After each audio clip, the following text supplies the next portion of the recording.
So here is my review of the Plustek ePhoto scanner. It's for scanning photos. I have a lot of older photos that I don't want to lose my memories, so I wanted to find something that would scan a lot of photos fast. This fits the bill. When you get it out of the box, it pretty much is ready to go, but you will have to load the software, which is what I'm showing you here on my screen. You load the software. What I did was I went in and I made some folders, because once you scan your photos, you can scan up to 50 pictures on the screen that before it tells you need to save the photos. So you would save the photos to your folders, whichever one they go in, and then you can scan more. So it just keeps going about 50 photos at a time. It'll scan all different sizes of photos from wallet size up to 8 by 10, and I'm just going to start showing you now how to do that. This is a wallet size. And there it is on screen. Now, if you want to edit this photo, you will double click on it. And then as you can see over here on the screen, there's a lot of different options you have. You can crop it. You can resize it. You can put a border on it. There's a lot of different options you have as far as editing. I'm not going to edit a photo right now because I'm going to show you more scanning. All right. Now, I have a Polaroid. I know a lot of you older people like myself might have some of these that you want to save the memories on. And I wanted to show you that it does do Polaroids. There it is on screen. I have a 3 by 5. And there's the 3 by 5. I have a 4 by 6.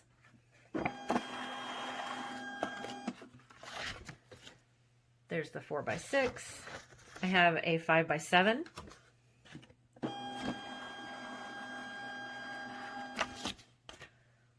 There's the 5 by 7. The 8 by 10 that I have is the same photo, just in a different size. This is the 8 by 10, and it will take the whole thing.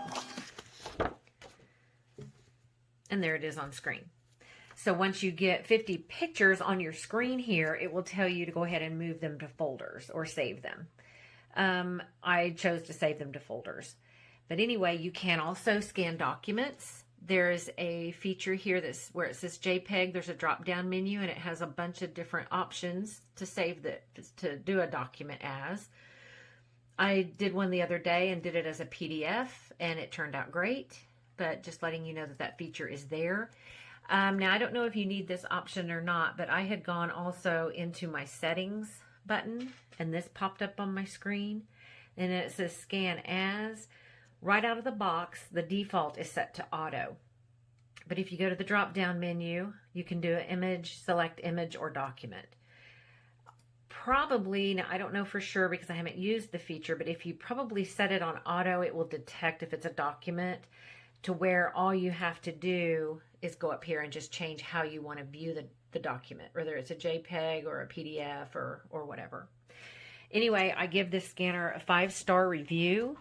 I would give it more stars if I could. It's very convenient. It's very fast. It's a great way to save your memories, because I would hate to think that I have all these memories on pictures, handheld pictures, and if I were to have a tornado, a flood, a fire, a hurricane, something like that, all these memories would be gone forever. So this is a good way to save your memories to a hard drive, a flash drive, a CD, whatever it is you save your documents to, or do a backup in the cloud even. So if you're wondering if this is worth the money, I say wholeheartedly it is worth the $199 that I bought mine for. You can gift it to someone that you know that has a lot of older photos that would like to save them. It's a great idea for a gift. So anyway, I rate it very high. It's a very good product, and I would highly recommend it. Hello, this is my review of the Plustek ePhoto. I'm not normally a video reviewer, but I was so amazed at this unit, I had to show you.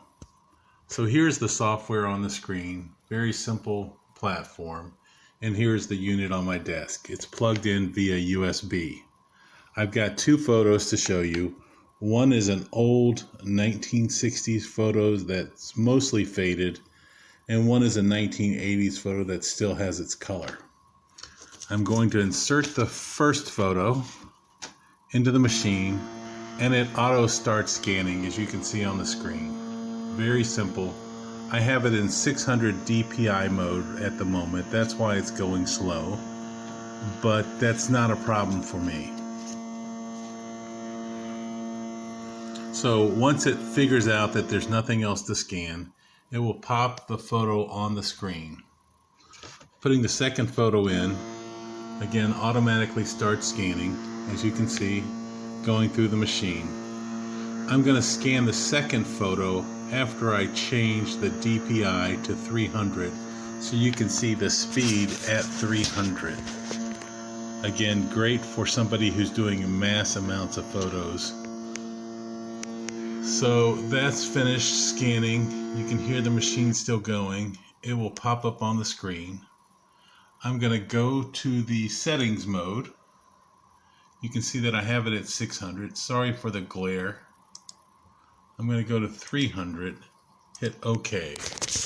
Now I'm going to set the same photo of the rabbit through this, and you can see it takes all of a few seconds to basically put the same photo in. I have not noticed a great deal of difference in the quality of the 300 to 600. Both of them are extremely high quality. Both of them exceed my older method of using an HP DeskJet to do the scanning, and saves so much more time. So I've got these three images on the screen. I'm going to click on the first one, and as you can see, it's an older faded photo, I think from 1962. I'm going to go to the photo restoration key, which is one of the quick fixes, and I'm going to autocorrect, so which is the top button there. And you're going to see this photo change dramatically in quality. I'm going to go to the second photo, and it looks pretty good automatically, but I'm going to go to quick fixes and do optimization, and you can see it gets a little brighter, a little fresher. I'm going to go to the third photo, and this is the 300 DPI. I'm going to hit the same quick fix optimization, and you really can't see the difference on the screen or the recording, but it is there. Now it's a very simple process of going to the save button and either emailing it, printing them, or saving them to my hard drive. In this case, I'm going to save them to my hard drive, which is a very simple process. Hit the save button, and it'll say, do you wish to save these? Yes. Warning you that you can't edit them once you save them. Hit OK, and it will bring me up to where I can save them on my computer. Very simple, very fast, much better than any other process. I've tried Epson scanners, I've tried HP scanners. Nothing beats this product, and it's very simple to use. From the time he could walk and talk, we love to entertain. Always ready to get up and sing an Irish song whenever we were with friends. Two. Was a great fan of. This is a funny story for you about. Three. Great fan of Knight, who was famous in Ireland at the time. And we took him. He was 7. We took him to a Brendan Shine concert. And just as Brendan Shine came on stage, Dermot Fallon took the hardest seats you could find and went to sleep and slept for the whole performance. It's like that on this show, babe. He's exactly the same. He Just the seats are more comfortable. 7. You have to wake him up on each break. That's the only change. You know, the loveliest postscript to that story is, and this is one of my earliest memories, my dad then picked me up as I was waking up and brought me backstage. 9. Like, blagged his way backstage, and I got to meet Brendan Shine. 10. 54 seconds. Singer. He was my first ever kind of. Here's a photo at 300.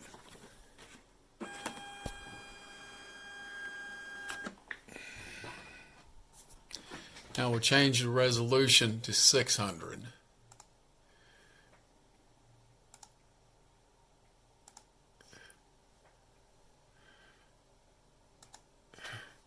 And we'll scan the same photo.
Well, as much time as I agonized over whether or not to get this, I thought I would show you how easy it is.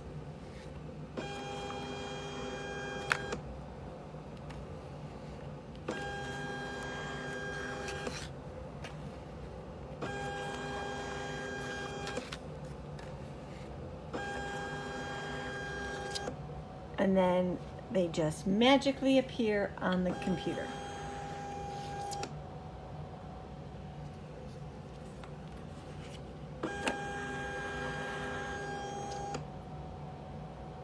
It really is that simple.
I just got a new photo scanner. Look at this. You and Timmy, so cute. Gonna go in here. Look how fast.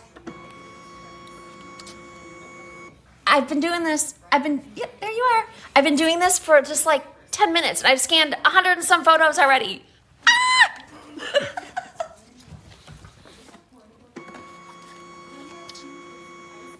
South Pacific, 1986. Boom. Saved forever.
Okay, where has this been all my life? Picture in. Done scanned. On the thing. What?